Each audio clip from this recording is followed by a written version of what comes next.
The quiet village of Lindholm held a secret whispered behind closed doors. 5 children, unervingly alike in every movement, expression, and thought, roamed the estate, unsettling anyone who dared approach. Their father's obsession with blood and perfection cast a long shadow, and villagers murmured of unnatural forces at play. Something about the Lindholm children felt wrong. Dare to uncover the chilling truth behind their mirrored existence?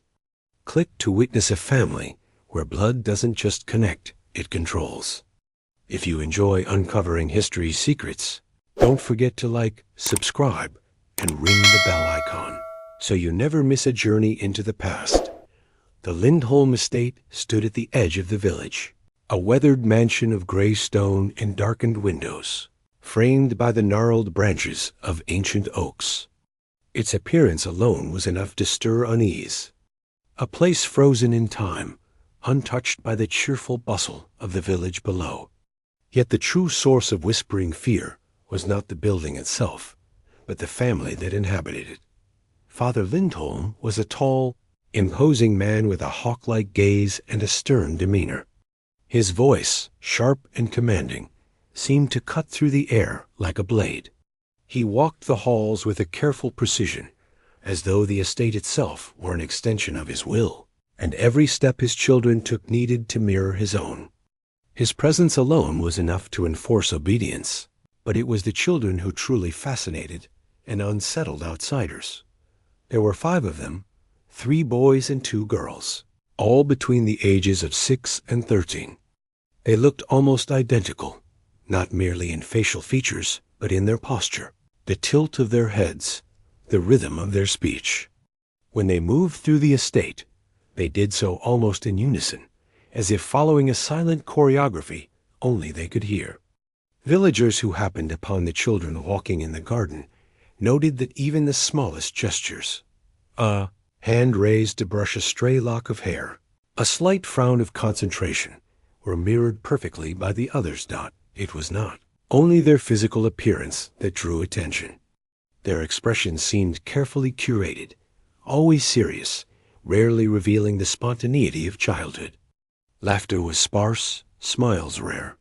When one child spoke, the others often repeated or finished the sentence in perfect synchronization, leaving visitors uncertain whether they were 5 separate individuals or one collective mind. Mother Lindholm, a delicate woman with soft features, tried to soften the rigid structure imposed by her husband. She moved quietly among the children, her hands ever ready to adjust a crooked collar or smooth a tangle of hair. Yet her efforts could not break the invisible chains her husband had placed over them. The children's perfection, their mirrored movements, seemed less a matter of training than an obsession that ran through the blood itself, and even the mother's gentlest touch could not dilute it. The village reacted with a mixture of fascination and unease. Some whispered that the Lindholm children were a miracle of nature, a curiosity to behold, while others feared them, convinced that the uncanny uniformity of their behavior was a sign of something unnatural. Mothers warned their children to keep their distance, and men crossing the estate road would quicken their pace, glancing nervously at the 5 shadows that followed one another in flawless harmony. Visits to the estate were rare, but when outsiders arrived, the Lindholm children performed an eerie display of decorum. They entered rooms in precise order, seated themselves at the long oak table without a word, and waited silently until instructed to speak. Guests found themselves studying the children with a growing sense of discomfort, noting how their eyes flicked in unison, how the smallest gesture was echoed instantly, as if the children shared a single consciousness. In the evenings, the children would gather in the grand parlor, where Father Lindholm observed them with a meticulous eye. He would present tasks reading aloud, drawing, or simple arithmetic, and watch closely for any divergence in behavior. Even a slight deviation, a hesitant step, a pause in speech would draw a sharp correction. Discipline in the Lindholm house was exacting, devoid of tenderness, and yet it seemed to forge an eerie unity among the children. They became mirrors of one another, reflecting not just appearance, but thought and will. A phenomenon that no villager could explain. As night fell over the estate, the windows glowing faintly against the dark landscape, the children gathered silently by the hearth. Their faces were calm, yet the villagers' stories suggested that something stirred beneath the surface. Something that went beyond obedience or training, beyond the careful hand of a father's control. Something about the Lindholm children's mirrored existence was profoundly unnatural, and it was only the beginning. Even from a distance, the estate seemed alive with their presence. A traveler passing by might glimpse the 5 small silhouettes moving in precise alignment across the gardens, their shadows stretching and intertwining under the pale moonlight. And those who saw them swore in whispers that they felt a chill not from the cold, but from the knowledge that they were witnessing something impossible. Children so alike, so synchronized, that they appeared almost as a single entity, a living reflection of blood and control. Father Lindholm was a man of meticulous habits and unwavering convictions. He moved through the estate with the precision of a clock, each step measured, each word deliberate.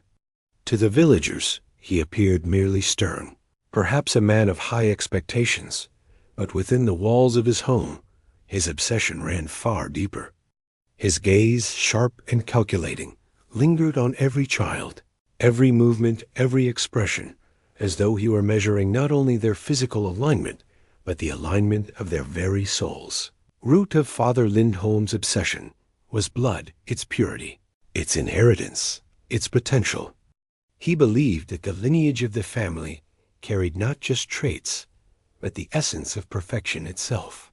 Each child, he thought, was a vessel, a living experiment in the transmission of traits across generations. It was not enough for them to survive. They must embody a harmony so precise, so unnerving, that their uniformity became both a display and a control. Private journals revealed the extent of his fixation. He recorded measurements of facial symmetry, notes on posture, and observations of synchronized behavior with almost clinical exactness. Days were structured around repetition and imitation. If one child raised a hand, the others were expected to mirror it without hesitation. If one spoke, the rest followed, completing sentences in a rhythm carefully observed and recorded. Any deviation, however minor, was met with a quiet, piercing correction, a glance, a word, a gesture that communicated both disapproval and authority. Mother Lindholm often watched these sessions in silence. She was a gentle figure, soft-spoken and tentative, attempting to mediate the father's harshness with small gestures of comfort. A hand smoothed the child's hair. A whispered reassurance offered to a trembling shoulder. Yet even she could not fully intervene. Father Lindholm's methods were ingrained, justified by his unshakable belief in the necessity of perfection. The children responded more to his stern gaze than to their mother's warmth, a chilling testament to the depth of his influence. Education within the Lindholm household was similarly exacting. Reading, writing, arithmetic, all were exercises in precision, performed collectively under constant supervision. Father Lindholm would present a lesson, and the children were expected to respond not merely correctly, but identically. When one child faltered, the others were reminded to maintain the rhythm, to continue the perfection that their father demanded. It was less learning than conditioning, a shaping of minds and movements into one seamless pattern. Beyond the formalities, Father Lindholm introduced his own philosophies. He spoke of lineage as if it were sacred, of traits as if they were divine gifts, and of deviation as a sin against nature itself. He encouraged comparisons, subtle and persistent, between the children, noting the smallest distinctions and instructing them to correct each other. Through this relentless attention, he cultivated an instinctive awareness in the children. They were not merely individuals, but extensions of a singular purpose. The village, unaware of the full extent of Father Lindholm's methods, only glimpsed fragments of his obsession. A child seen practicing a gesture repeatedly in the garden. A group of them moving in eerie synchronization along the estate road. A mother's quiet admonishments, quickly silenced by the father's sharp word. Rumors spread that the children were too perfect, that their sameness was unnatural. And while curiosity drew some villagers closer, fear often drove them away, unwilling to confront the unknown that lurked behind the mansion's darkened windows. Father Lindholm's obsession extended to the minutiae of daily life. Meals were monitored for proper conduct. Clothing was arranged identically. Even play was regimented.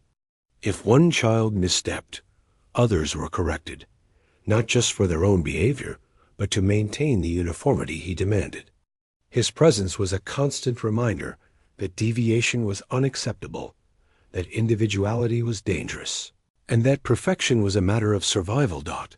Yet beneath the surface of order, subtle cracks began to appear.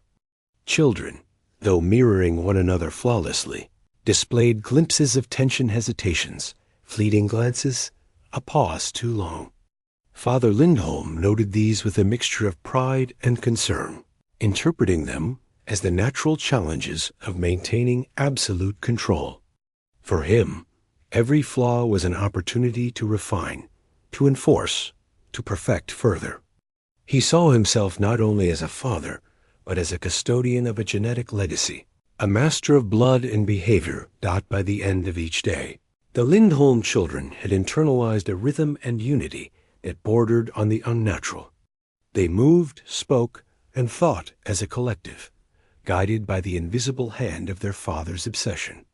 To an observer, the scene was eerie in its precision, beautiful in its symmetry, and profoundly unsettling in its implications.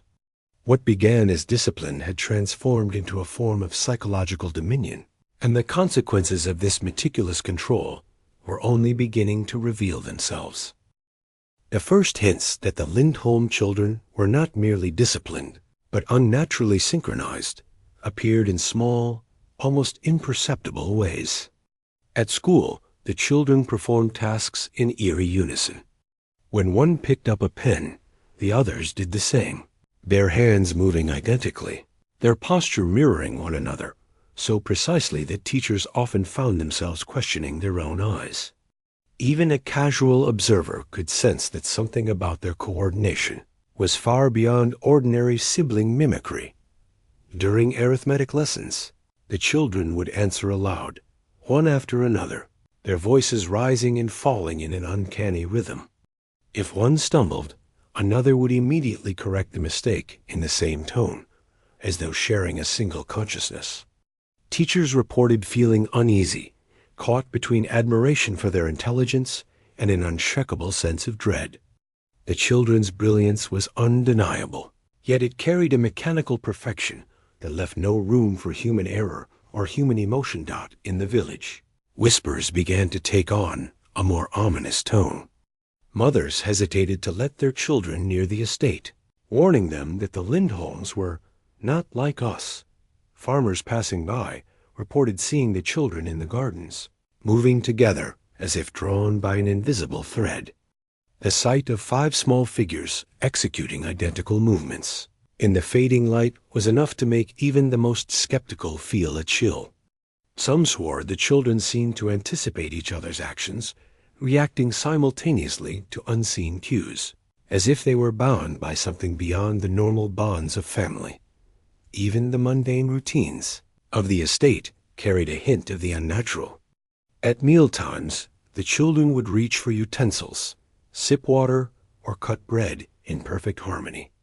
A flicker of impatience or a single child's deviation drew immediate correction, often without a word. The adjustment was subtle, a guiding hand, a sharp look, but it reinforced a behavior pattern that extended far beyond mere obedience. To an outsider, the display was mesmerizing, almost hypnotic. To those who lingered too long, it was deeply unsettling. The children's mirrored behavior extended to emotion as well. When one frowned in concentration, the others adopted the same expression. If one smiled, the smile was shared instantly. Laughter was rare, But when it occurred, it rippled across the group, like a practiced performance rather than spontaneous joy. Villagers began to speculate whether the children truly felt, or merely performed the emotions expected of them, a question that left a lingering unease in anyone who observed them. Playtime, which should have been a window into normal childhood, became another stage for uncanny precision. The children would engage in games of tag or chase with movements so coordinated it appeared choreographed. One child's turn to hide would be mirrored by the others, maintaining a perfect balance of symmetry. Any deviation was quickly corrected by glances, gestures, or a whisper from Father Lindholm echoing from the doorway. By the time outsiders noticed, the games were no longer innocent. There was an edge, a subtle suggestion of something that should not be. Animals, too, seemed affected by the children's presence. Village dogs avoided the estate entirely, or approached with an unusual caution, their hackles raised when the children moved as one. Even the family cats, normally playful and unpredictable, would pause mid-step and watch, as if recognizing the unnatural unity in the children's movements. It was a small, seemingly insignificant detail, but those who observed closely sensed that life itself reacted differently to the Lindholm children. It was during one church service that the unsettling nature of their behavior reached its peak. As the organist played a hymn, the children's hands folded, heads bowed, and eyes flicked in near-perfect synchrony. A visitor remarked quietly that their stillness seemed deliberate, rehearsed, almost ritualistic. When one child shifted imperceptibly, the others followed in the same moment. The observer felt a chill and whispered to his neighbor that the children's harmony was unnatural, as if the soul of one animated all 5 bodies. By the time Dr. Anderson arrived in the village, summoned by rumors of the children's oddities, the subtle horrors had become unmistakable. He watched them interact with their father, noting how even minor movements were replicated instantly. He saw their gazes meet and recognized in them a level of awareness that transcended ordinary childhood intelligence. It was as if a single mind had split itself into 5 separate vessels, each moving, thinking, and reacting in perfect coordination. The doctor's initial fascination grew into alarm. There was a pattern, a method to their behavior that suggested not only obedience, but the shaping of instinct itself. Every mirrored movement, every synchronized expression, every shared glance was a testament to the father's relentless control, but it was also something more, something that bordered on the impossible, a unity of body and mind that could not be explained by discipline alone. As the days passed, the village's unease deepened. Children who observed the Lindholm siblings reported nightmares and strange feelings of being watched. Adults, too, carried a lingering dread, sensing that the harmony of the 5 children was not merely a trick of upbringing, but something profoundly unnatural. By now, the stage was set. The village understood that these children were not ordinary, that their mirrored behavior was a symptom of a greater, darker truth that had yet to be revealed. By the time Dr. Anderson arrived in Lindholm, the village was abuzz with rumors. Mothers whispered warnings to their children, neighbors exchanged fearful glances, and even the oldest villagers shook their heads in disbelief. The stories told of 5 children who moved, spoke, and acted in perfect unison, and while some claimed it was merely the effect of strict parenting, most felt something far more sinister was at play. Curiosity mingled with dread, compelling outsiders like Dr. Anderson to see the phenomenon for themselves. Dr. Anderson was a physician by training, known for his keen observations and methodical approach. When he first glimpsed the Lindholm estate from the village road, he noted its imposing structure, the overgrown gardens, and the shadowy figures moving in the distance. But it was the children who captivated him and unsettled him most. Even from afar, their movements were unerringly coordinated. It was as though 5 separate bodies were governed by a single mind, a precision that could not be explained by coincidence alone. Upon entering the estate, Dr. Anderson was met by Father Lindholm, whose stern demeanor immediately established authority. The doctor's questions were answered with careful formality, yet he could sense the underlying tension in the household. Mother Lindholm, quieter and gentler, offered him a brief smile, but her eyes betrayed a mixture of fear and resignation. She seemed to understand, better than anyone else, the depth of her husband's obsession. The doctor observed the children closely during their daily routines. They moved through the estate with choreographed precision, sitting, standing, turning in exact unison. When one child spoke, the others finished the sentence in perfect timing. Dr. Anderson noted subtle details, the way their fingers flexed identically, the minute shifts in posture mirrored across the group, and the synchrony in their expressions. Even laughter, rare and measured, seemed practiced rather than spontaneous. Villagers continued to fuel the tension.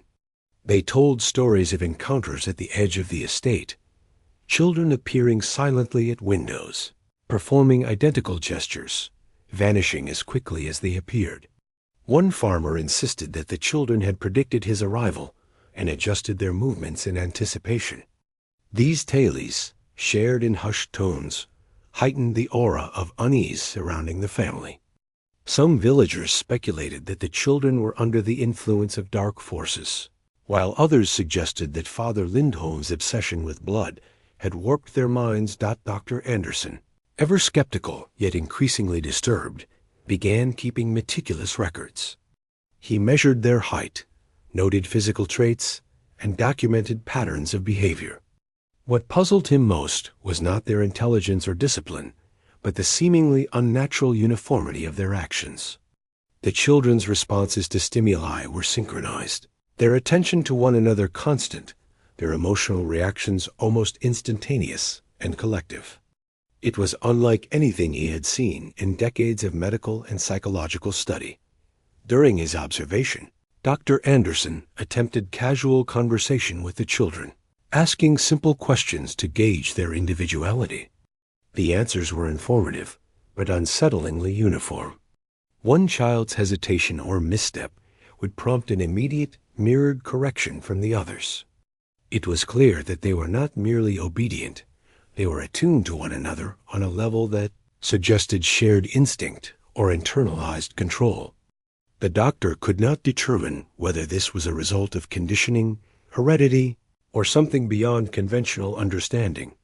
Village rumors intensified when the children were seen performing small tasks outside, alone. Fetching water, tending animals, or sweeping the yard, they moved with uncanny coordination. Witnesses swore that even the simplest gestures were executed identically, like reflections of one another rather than independent actions.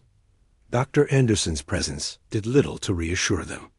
The patterns he documented only confirmed their worst suspicions. These children were extraordinary in ways that seemed unnatural. Over time, Dr. Anderson began to suspect that the children's mirrored behavior was not simply a product of their father's strict discipline. There was a pattern, a cohesion, that suggested something far deeper, a unity of mind and movement that defied ordinary explanation. He noted fleeting glances between the children, moments of subtle communication that seemed to occur without words, and he recorded instances of simultaneous reactions to stimuli that no ordinary sibling group could replicate. The villagers' fear escalated alongside the doctor's observations. Mothers refused to allow their children near the estate. Men walking past quickened their pace, eyes darting to catch a glimpse of the 5 identical figures moving in tandem. Some claimed the children's presence brought misfortune, crops failing, livestock disappearing, illness creeping quietly through the village. Whether coincidence or superstition, the Lindholm children had become an object of fascination and dread, their very existence challenging the boundaries of what the villagers considered natural. By the end of Dr. Anderson's first week in the village, it was clear that the Lindholm children were no ordinary family. Their mirrored movements, synchronized speech, and eerie emotional unity hinted at something orchestrated and deliberate. The doctor's initial curiosity shifted to unease, as he realized that the children's uncanny harmony was not simply a display of discipline, but the product of a methodical, obsessive control, and that the father at the center of it all was orchestrating something far more profound and unnerving than anyone had imagined. Dr. Anderson's fascination with the Lindholm children soon led him beyond observation into investigation. Late one evening, while wandering the quiet halls of the estate under the pretense of studying household routines, he discovered a small, locked study tucked behind a heavy oak door. The faint smell of old parchment and candle wax lingered in the air. Inside lay stacks of meticulously kept journals, ledgers, and diagrams, all belonging to Father Lindholm. The journals were extraordinary. Each entry detailed precise measurements of the children's physical features, from the angles of their eyebrows to the curve of their fingertips. Notes described their movements with almost mathematical exactness, documenting even the smallest gesture or expression. What alarmed Dr. Anderson most was the obsessive attention to synchronization, how each child mirrored the others in posture, speech, and emotional response. It became clear that the father's influence extended far beyond strict discipline. It was an orchestrated, near-scientific manipulation. As he turned the fragile pages, Dr. Anderson discovered passages that revealed the father's philosophy. Father Lindholm believed that human perfection was a matter of blood and training, that nature's imperfections could be corrected through observation, correction, and careful guidance. He wrote of aligning the children's will and harmonizing the mind and body, phrases that at first seemed innocuous, but soon took on a darker, more sinister tone.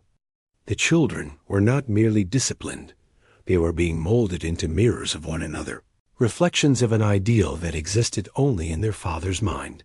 Illustrations in the journals depicted exercises designed to enforce uniformity, children moving in unison through a series of physical drills, responding to commands simultaneously, and practicing facial expressions until each matched perfectly. Even play was regimented, choreographed to maintain the father's desired precision.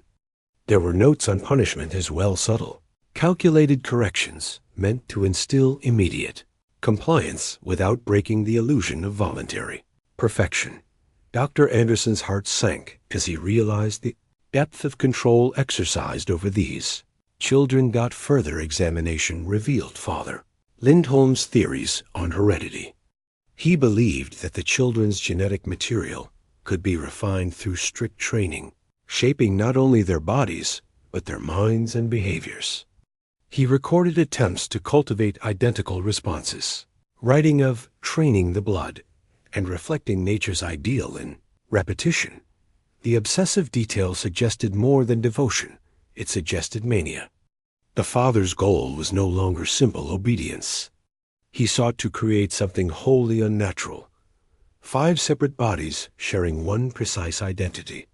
Mother Lindholm, when questioned privately by Dr. Anderson, admitted her own fears.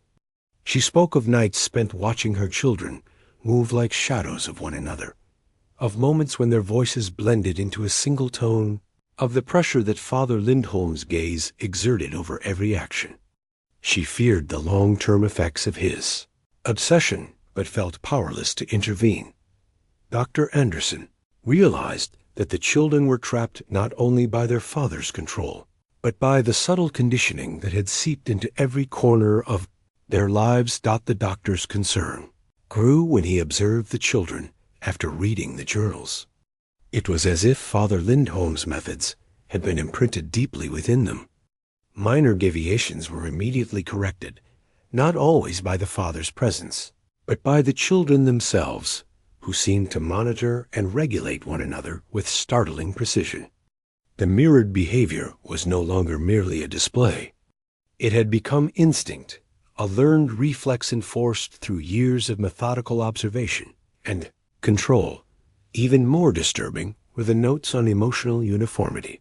Father Lindholm had recorded the children's reactions to joy, sadness, frustration, and surprise, noting any variation and insisting on correction. He believed that emotion, like movement, could and should be regulated. As Dr. Anderson read these passages, he realized that the children's eerily synchronized responses were no accident. They were the direct product of a lifetime of conditioning, a calculated manipulation of both mind and body. Outside the estate, villagers continued to speculate. Some feared supernatural influence. Others whispered of strange medical practices or hidden experiments. Dr. Anderson, now armed with the journals and first-hand observation, recognized that the truth was even stranger than rumor. The children's uniformity was a combination of obsessive training, inherited traits, and psychological conditioning so extreme that it bordered on the impossible dot by the end of his study. Dr. Anderson understood the gravity of the situation. The Lindholm children were not simply disciplined. They were the product of a meticulous experiment in perfection, their individuality suppressed, their movements and thoughts synchronized by their father's unwavering and terrifying control. And as he watched them interact quietly in the parlor, responding to each other with instant precision, he realized that the village's fear was justified. These children were unlike anything the world had ever seen, and the methods behind their creation were more disturbing than anyone could have imagined. It began as an ordinary afternoon in the Lindholm estate, the kind that Dr. Anderson had long observed with both fascination and unease. The children were performing their usual exercises, walking in precise formation through the garden, reciting lessons aloud in perfect unison, their expressions calm, their movements synchronized to a degree that was both mesmerizing and terrifying. Yet on this day, something subtle shifted, a spark that would ignite the first true crisis. The eldest boy, Eric, reached for a ball that had rolled too close to the garden gate. At the same moment, his younger sister Ellen mirrored the movement perfectly, but a misstep caused the ball to escape, rolling toward the edge of the garden where a neighbor's fence leaned precariously. In an instant, the other children reacted simultaneously, instinctively, almost mechanically. They lunged, grabbed, and corrected the situation with precision. Their actions completed so quickly and cohesively that Dr. Anderson, standing at a distance, felt a chill run down his spine. It was then that the first act of violence occurred. In the chaos of trying to retrieve the ball, one of the younger children, sensing the tension in the group, struck at a stray dog that had wandered near the fence. The movement was lightning fast, coordinated perfectly with the other children's reactions. The dog yelped and fled, but the precision of the act, the fact that all 5 children seemed to anticipate one another's motions, was unnerving to anyone who witnessed it. Dr. Anderson realized, with a growing sense of horror, that this was not mere play or coincidence. The children were operating as a single, cohesive unit, capable of coordinated action that bordered on the unnatural. Word of the incident spread through the village like wildfire. Rumors described the children as moving as one, as if a single mind had split into 5 bodies. Mothers kept their children indoors. Villagers crossed the road to avoid the estate, and whispers of dark influence grew louder. Dr. Anderson, aware of the potential consequences, insisted on a careful observation rather than immediate confrontation. He had long suspected that Father Lindholm's obsessive training had created a highly synchronized unit, but the incident with the dog proved that the children's cohesion was not limited to obedience. It could manifest in acts of surprising aggression. That evening, the tension escalated further. A visitor, curious and perhaps foolish, approached the estate, hoping to see the children firsthand. The 5 of them appeared as he neared the garden, moving in perfect alignment. Their eyes locked onto the newcomer with an intensity that felt almost predatory. Without any verbal instruction, they adjusted their positions, a subtle yet unmistakable display of coordinated awareness. The visitor recoiled, uneasy, and the children, sensing his fear, paused only long enough to study him collectively before retreating into the shadows of the estate. The demonstration of instinctive, almost hive-like coordination was enough to convince even the skeptics that something profoundly unnatural was at play. Inside the estate, Father Lindholm observed the day's events with calm satisfaction. To him, the children's coordinated actions were proof of success, evidence that his methods were shaping them into the perfect embodiments of his philosophy. Yet for Dr. Anderson, the father's pride only underscored the danger. The meticulous conditioning had reached a point where the children could act without conscious thought, their unity both astonishing and terrifying. The breaking point had arrived, not in the form of outright chaos, but in the realization that the children were capable of autonomous, coordinated responses that were entirely beyond ordinary comprehension. The household itself seemed to pulse with tension. Even Mother Lindholm could not mask her unease. She watched as the children moved with precision, aware of the fine line between obedience and something far more disturbing. Their synchronized movements, once a source of awe, now seemed like a trap, a web spun by their father's obsession that had begun to ensnare not only the children, but everyone around them. Dr. Anderson noted that the fear in the mother's eyes mirrored his own. Even within the walls of the estate, the unnatural harmony of the children carried a sense of imminent danger. By the following morning, it was clear that the incident had changed everything. The children's collective awareness, previously a curiosity, now carried a tangible threat. Dr. Anderson began drafting a detailed report, noting the potential for coordinated behavior to escalate further. Villagers spoke of strange coincidences the moment the children appeared. Animals behaved oddly, minor accidents occurred, and an unnatural stillness seemed to settle over the estate. The balance between observation and intervention had shifted. The breaking point had demonstrated that the Lindholm children were no longer merely disciplined or intelligent. They were something else entirely. The day's events concluded with a chilling display of unity. The children sat in the parlor as if nothing had happened, their faces calm, their posture impeccable. A small smile flickered across one face, mirrored perfectly by the others, and in that moment, Dr. Anderson understood the terrifying truth. The breaking point was not an isolated event, but a threshold they had already crossed. From this moment forward, every action, every decision, and every instinct would be influenced by a collective awareness that defied explanation. And the village, the estate, and the world beyond were unprepared for the consequences. The tension that had simmered in the village for years finally reached a boiling point when reports of the Lindholm children's unnerving behavior reached the local magistrate.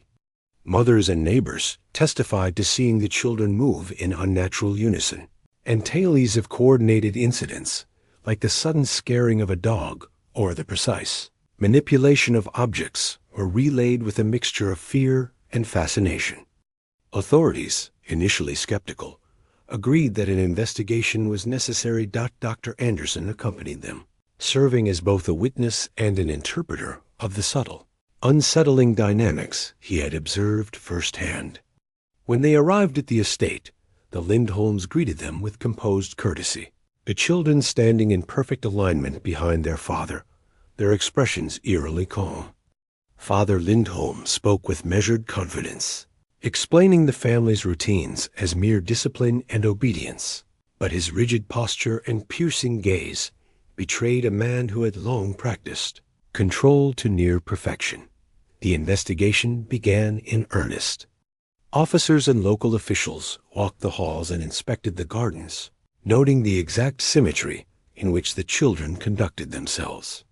Their movements were flawless, their responses to the investigators' questions perfectly synchronized. The authorities exchanged uneasy glances. They had expected some eccentricity, perhaps even overbearing parental control, but nothing like this: 5 children moving, speaking, and reacting as one. Dr. Anderson's detailed observations lent weight to the villagers' claims, and even the most skeptical officer could not deny the unnerving precision on display. Father Lindholm's journals were discovered in the hidden study, much like Dr. Anderson had found earlier. The officers leafed through pages filled with meticulous measurements, instructions for synchronized behavior, and observations of emotional responses. The handwriting revealed the extent of his obsession, detailing every moment of daily life, every mirrored gesture, every correction imposed to enforce conformity. Some entries hinted at a disturbing philosophy, that children should embody not just obedience, but unity, a perfection that transcended individual identity. The children themselves remained calm during the investigation, their mirrored behavior intact. They answered questions in unison, performed tasks simultaneously, and reacted to stimuli collectively, as though the adults around them were nothing more than background scenery. Dr. Anderson watched with a mixture of awe and apprehension. The children were deeply conditioned, and any attempt to treat them as individuals was met with subtle, almost instinctual correction. Their father's influence had left an indelible mark, forging a unity of thought and action that defied explanation. Authorities debated the best course of action. Removing the children from the estate was considered necessary, but there was concern about the psychological impact. Years of synchronized training had shaped the children's perceptions, their instincts, and their very sense of self. Separating them risked further trauma, yet leaving them under Father Lindholm's control was equally unacceptable. Ultimately, it was decided that the children would be placed under the care of specialists who could monitor their development and provide a structured environment for reintroduction to society. Father Lindholm protested, his voice calm but insistent. He argued that the children were perfectly balanced, disciplined, and prepared to contribute to society. Yet the magistrate and Dr. Anderson recognized that what he considered perfection was, in reality, a form of psychological imprisonment. The children's individuality had been suppressed to such an extent that their actions, emotions, and thoughts were no longer entirely their own. Reluctantly, the father was forced to relinquish control, though he remained outwardly composed, his pride intact even in the face of intervention. Mother Lindholm's reaction was quieter, but more telling. She allowed herself a small sigh of relief, though the worry etched in her face revealed the complexity of her emotions. She had lived under the shadow of her husband's obsession, and while the authorities' intervention offered protection for the children, it also marked the end of a world she had known, a world where fear and control defined every moment. Her gaze lingered on the children, who watched the proceedings with the same calm, mirrored expressions they had shown for years, as if the transition itself was simply another choreographed routine. As the children were escorted from the estate, the villagers gathered at a distance, some with curiosity, some with awe, and others with lingering fear.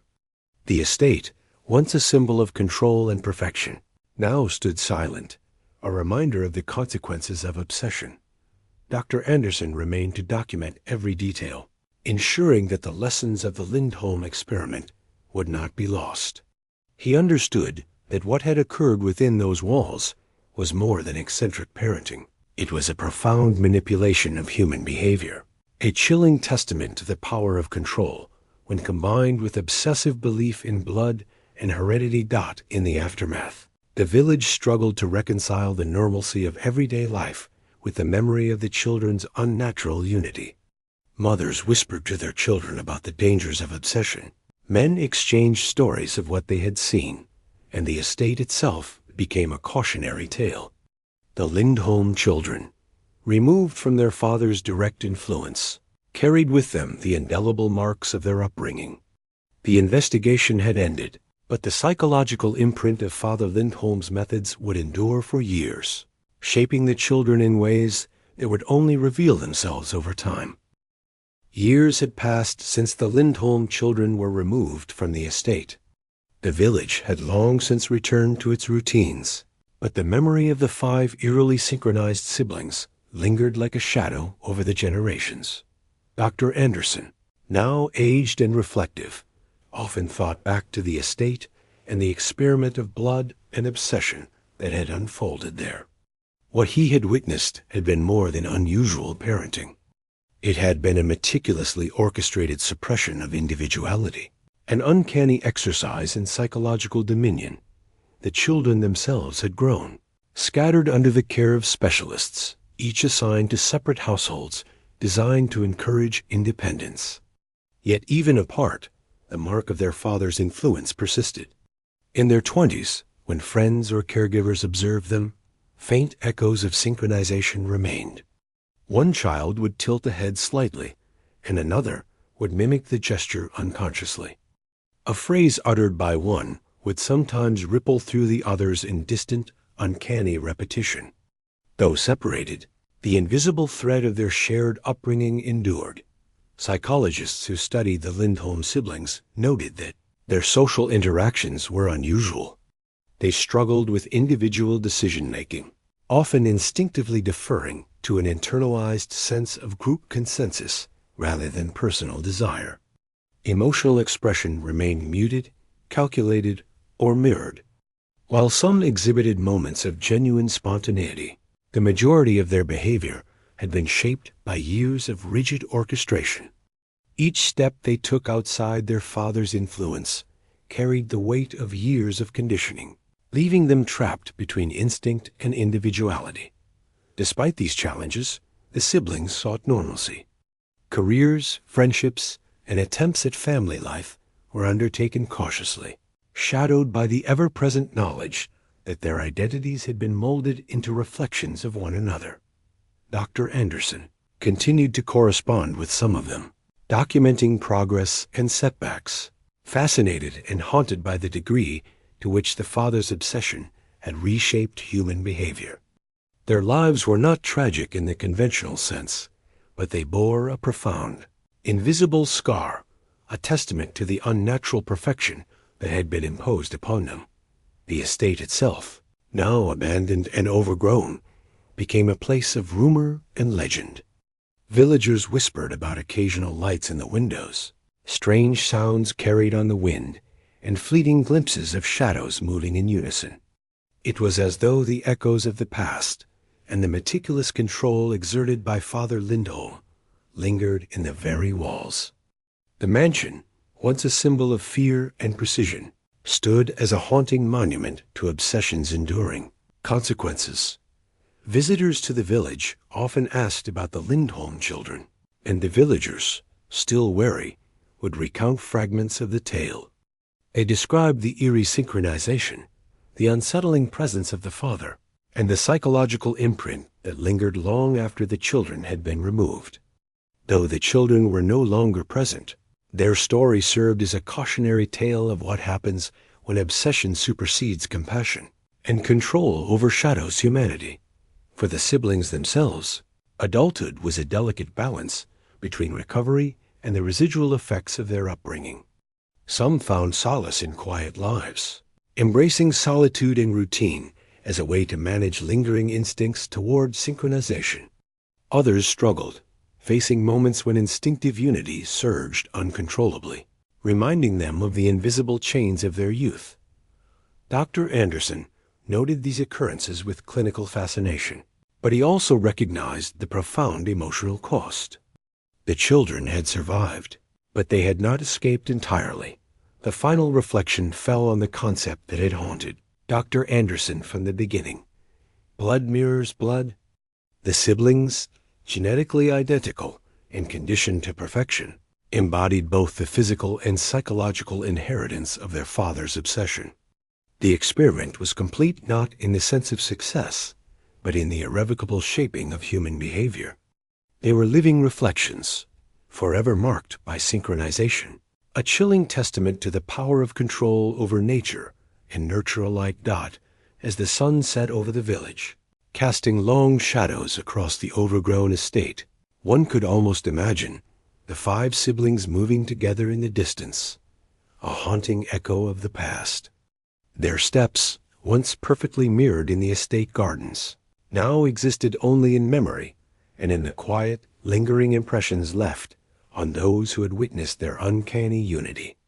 The story of the Lindholm children had ended in reality, yet the shadow of their mirrored existence remained, a subtle, uncheckable reminder that some bonds once forged cannot be broken, and some obsessions leave marks that time cannot erase.